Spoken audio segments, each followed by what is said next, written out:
Hi friends, welcome to Lux kitchen.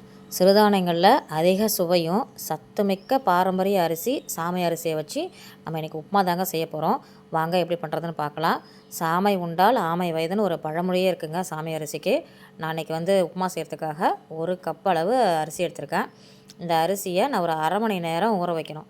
அப்போ தான் சூப்பராக இருக்குங்க. 2 டம்ளர் தண்ணி ஊற்றி முழுகிற அளவுக்கு தட்டு போட்டு மூடி வச்சுருங்க. ஒரு அரை மணி நேரம் நல்லா ஊறினதுக்கப்புறம் பார்த்திங்கன்னா நல்லா பூ மாதிரி மலர்ந்துருக்கும். அந்த ஸ்டேஜில் தண்ணியை எடுத்து வச்சுக்கலாம்.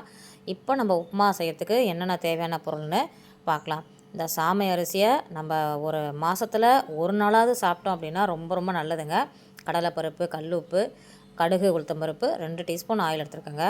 நம்ம கருவேப்பிலை கொஞ்சம், 2 கேரட் துருவி வச்சுருக்கேன், ஒரு சின்ன சைஸ் தக்காளி அரிஞ்சு வச்சுருக்கேன், ஒரு கைப்பிடி அளவு பீன்ஸ் அரிஞ்சு வச்சுருக்கேன், 2 பச்சை மிளகாய் கீரி வச்சுருக்கேன், ஒரு துண்டு சின்ன துண்டு இஞ்சி, 2 வெங்காயம் பெரிய பெருசாக அரிஞ்சு வச்சுருக்கேங்க. ஒரு அடுப்பில் பேன் சூடானதுக்கப்புறம் நம்ம வச்சுருக்க நல்லெண்ணெய் 2 டீஸ்பூனு, கொஞ்சமாக கடுகு, உளுத்தம்பருப்பு, 2 டீஸ்பூன் கடலைப்பருப்புங்க. நல்லா பொரிஞ்சு வரட்டும்.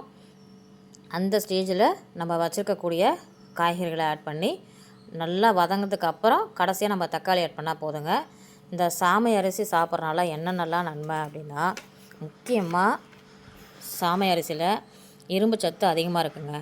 அதனால் வளரக்கூடிய இளம் பெண்கள் அதிகமாக இந்த சாமை அரிசியை எடுத்துக்கிட்டாங்க அப்படின்னா, இதில் இரும்பு சத்து அதிகமாக இருக்கிறதுனால பெண்களுக்கு ஏற்படக்கூடிய மாதவிடாய் கோளாறுகளை சரி செய்வதற்கும், கர்ப்பப்பையில் ஏதாவது பிரச்சனை இருக்குது அப்படின்னாலும் நல்லா வலுவடையணும் கர்ப்பப்பைனாலும் இந்த அரிசியை சாப்பிட்றதுனால நிறைய நன்மைகள் இருக்குங்க. இப்படிப்பட்ட பிரச்சனைகள்லாம் வரக்கூடாதுன்னா நம்மளோட பாரம்பரிய அரிசி வகை சாமை அரிசியை நம்ம அன்றாட உணவில் நீங்கள் சேர்த்துக்கலனாலும் வாரத்தில் ஒரு முறையாவது இல்லை மாதத்துக்கு ஒரு 2 முறையாவது நம்ம எடுத்துக்கிட்டோம் அப்படின்னா ரொம்ப நல்லதுங்க.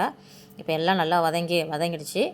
நம்ம 1 டம்ளர் அரிசி எடுத்தோம், 1 கப்பு, அதே கப் அளவு 5 கப் அளவு தண்ணி ஊற்றி மூடி வச்சிடலாம். தண்ணி நல்லா கொதிக்கட்டும். கொதித்ததுக்கப்புறம் நம்ம வச்சுருக்கக்கூடிய சாமை அரிசி ஊற வச்சுருக்கோம் இல்லையா, அதையும் அதில் சேர்த்து நல்லா கலந்து விட்டு சிம்மில் மூடி வச்சுட்டு திறந்து பார்த்திங்க அப்படின்னா ஒரு அரை வேக்காடை வந்திருக்கும். அந்த ஸ்டேஜில் 2 டேபிள் ஸ்பூன் நெய் சேர்த்து மூடி வச்சுருவோம். இன்றைக்கி நான் தேங்காய் சட்னி தான் அரைக்க போகிறேன். ஒரு கைப்பிடி அளவு தேங்காய், ஒரு 5-6 பச்சை மிளகா, கல் உப்பு, 2 சின்ன வெங்காயங்க.